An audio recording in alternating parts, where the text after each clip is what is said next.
کوئی آئے کوئی جائے، اپنا آپ صحت ہو، تعلیم ہو، صنعت ہو، آپ کی زراعت ہو، آپ کی اکانومی ہو، آپ کا معاش ہو، اس کے اوپر کسی کو سیاست کرنے کی قطعاً اجازت نہیں ہونی چاہیے بالکل.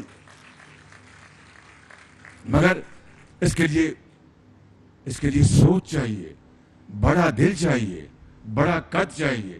اپنی ذات سے پھر ہمیں اپنا بالاتر ہونا ہوگا، اپنے پسند ناپسند سے بالاتر ہونا ہوگا، اپنی انا کو مارنا ہوگا. کس کے لیے؟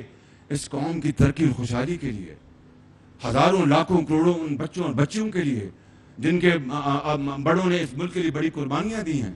اس لیے نہیں کہ یہ ملک جو ہے اپنا قیامت تک خدا نہ خواستہ ہم ریندتا رہے. اس لیے بنا تھا کہ ہم اس خطے میں نہیں بلکہ پوری دنیا میں محنت اور امانت اور دیانت کے ساتھ اپنا جھنڈا جو ہے اس کو اتنا بلند کریں کہ کوئی اس تک نہ پہنچ سکے.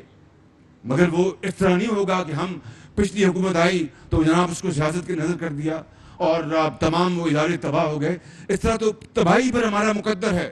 اگر ہم نے اس کو بدلنا ہے، تقدیر کو بدلنا ہے، تو پھر وہی تقدیر کو بدلنے کے لیے جو اقبال کہتا ہے تو پھر اسی جو اس کا جو ویژن ہے اس کو فالو کریں.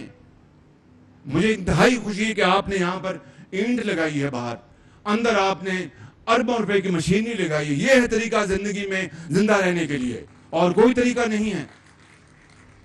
پتھروں سے اگر ماربل سے اگر دنیا بننی ہوتی تو پھر ہمارا پاکستان نے ترکی میں کہا کہ اگر ماربل سے اور ماربل کو اردو میں کیا کہتے ہیں؟